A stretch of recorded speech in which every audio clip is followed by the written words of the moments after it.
Dear students, let us start the discussion on today's newspaper, that is 2nd September 2017. The first article, Center to take up steps to promote use of NAVIC. What is this NAVIC is? It is Indian Regional Navigation Satellite System, or simply put it as GPS of India. Now, it is going to guide our missiles and also it will be put to use for our general public. But however, lack of integrated chip for mass use making it to fall into disuse. So the government of India has developed an incubation center at IIT Hyderabad to design, develop and sell more than 1 lakh of chips. That's what this article talks about. Sorry, 10 lakh of chips. And then to clear the path ahead on the editorial page, it is about triple talaq. So let's analyze the judgment of the triple talaq over here. In this, we will come across Article 13 for discussion and then Shariat Act for discussion, which was enacted in 1937 by the Britishers. And then the Shariat Act means Muslim Personal Law Application Act 1937. And we'll come across the Article 25. So based on this, we will go towards the debate. And we'll also see Article 14 and gender equality, how they are being violated by the triple talaq. Let me put it this way. The Quran prescriptions, they do not talk about instantaneous talaq. It clearly states that there has to be attempts towards reconciliation and this talaq process has to be spread over 90 days period and with at least 2 attempts for reconciliation. And it means the talaq-e-bida or instantaneous triple talaq do not have Quranic support. And then the Shariat Act 1937, it has legalized the talaq, including talaq-e-bida. And further to this, Article 13 of the Constitution, what it clearly states that Article 13 subclause 1, any law that is existing before this Constitution, if it violates fundamental rights, to the extent it violates the fundamental rights, to that extent it becomes null and void. Now it means that the Shariat Act, if it is violating any of the fundamental rights, to the extent it is violating the fundamental rights, it becomes null and void. So the Supreme Court has clearly held that Article 13 provides for protection to fundamental rights from legal encroachments, and Shariat Act is one such a legal encroachment. And the second question over here is, are personal laws are immune from judicial review under Article 13? When personal laws are codified, they cannot be under judicial review.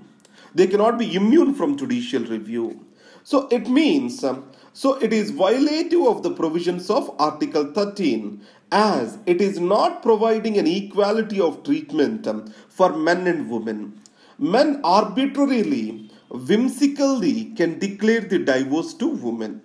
So it means the gender equality is in danger. And on the other side, women cannot initiate the process of divorce under this procedure. So it is violative of Article 14 of the Constitution. Now the counter argument to this comes from Article 25. Article 25 provides a protection to a religious belief and a religious practice. Any person can practice his own faith, profess, practice and propagate his own faith. In these circumstances, the state shall not involve itself with the religious practices. But however, Dr. B.R. Ambedkar has clearly stated that the religion is a widespreading factor which involves from birth to death in Indian life. So it has to be limited in its space in day-to-day life. It has to be limited to the rituals and practices in day-to-day life. So in these circumstances, the Quranic verses or else the talaq-e-bida not having a Quranic acceptance ultimately states that Article 25 is not violated. So Article 14 is violated, but Article 25 is not violated as talaq-e-bida do not have its base in real Quran. So that's the reason why the judgment is well valid. What has to be done now? So, first, the people shall accept this judgment. So, people shall be clearly told that the judgment is not against Shariat, it is actually in accordance with the original Quran. And the second thing is, there has to be alternate dispute redressal systems that shall be put into practice to take up the litigation related to divorce.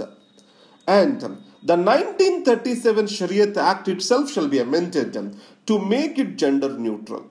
If you take United States of America, President Obama has initiated that all the laws in the country shall be made gender neutral. In India also we shall take such an exercise, and Shariat Act shall not be kept away from the same. This is what we need to understand. And unending slowdown.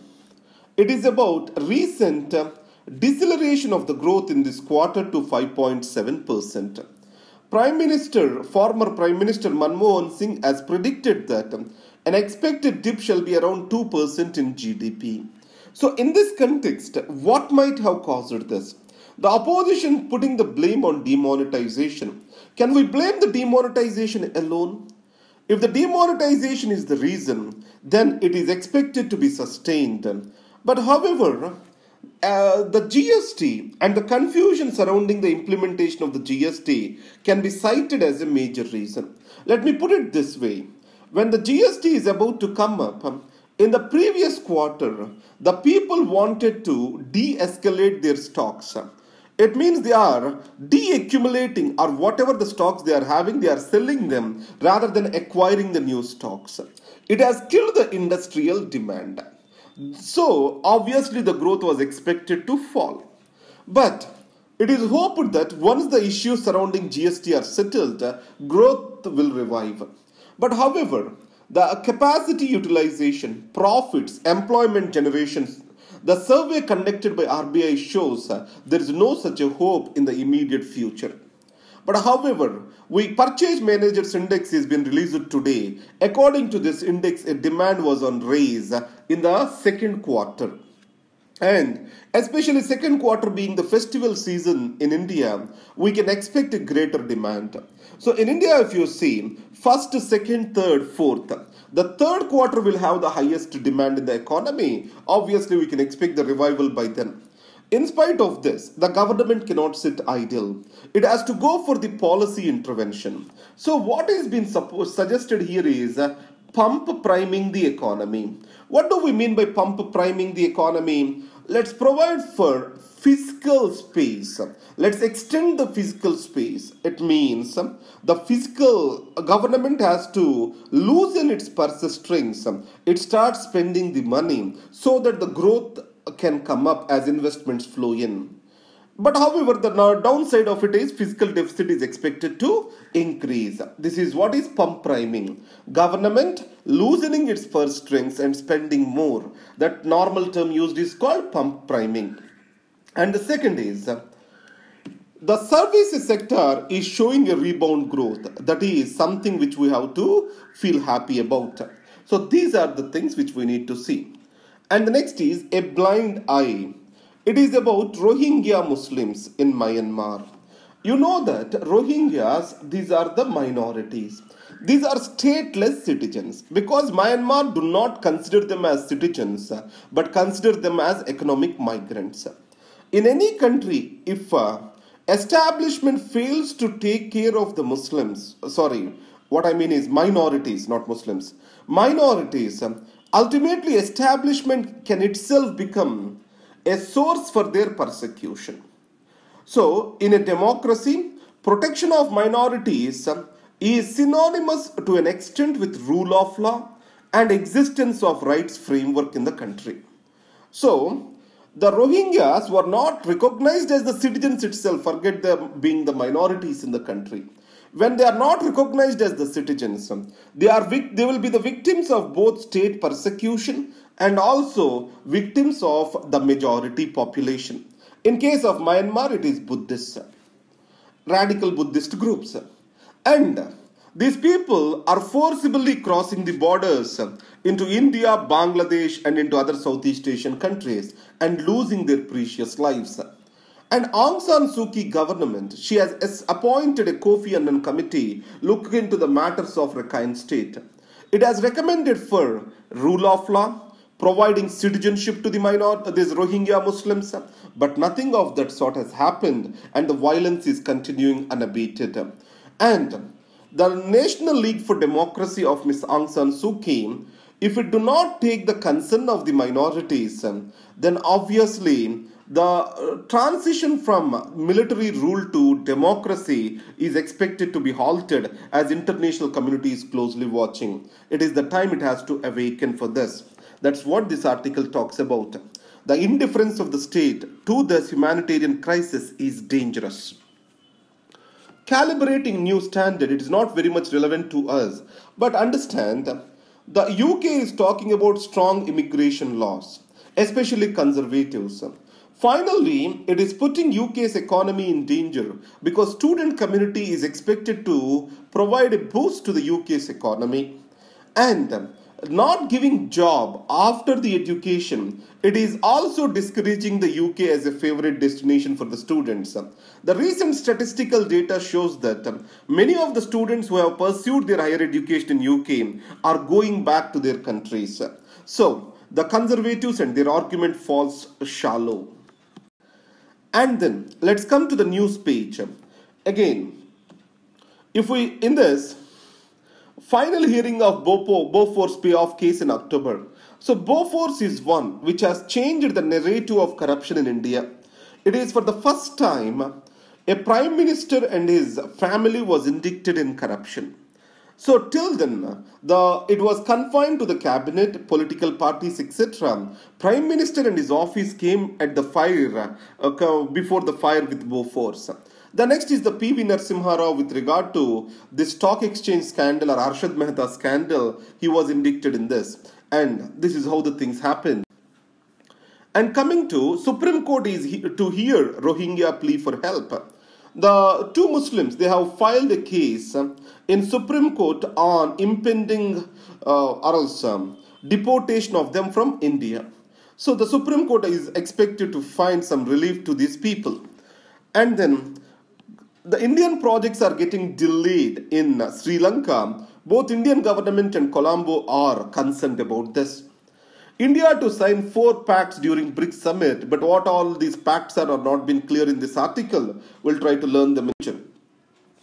And then, the Kenya Supreme Court annuls presidential vote.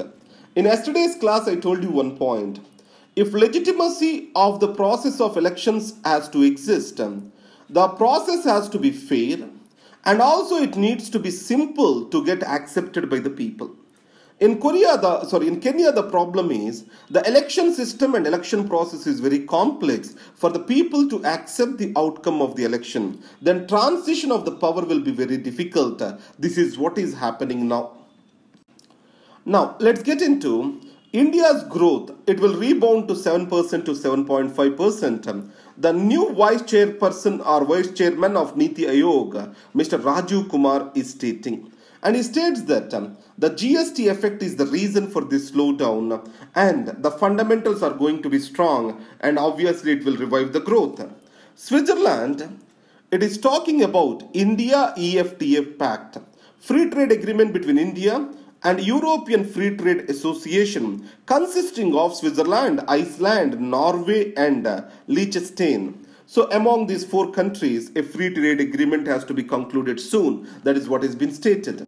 In the last page, I gave you the notes. It will be available to you at laix.in/civilsprep. Thank you very much. All the best.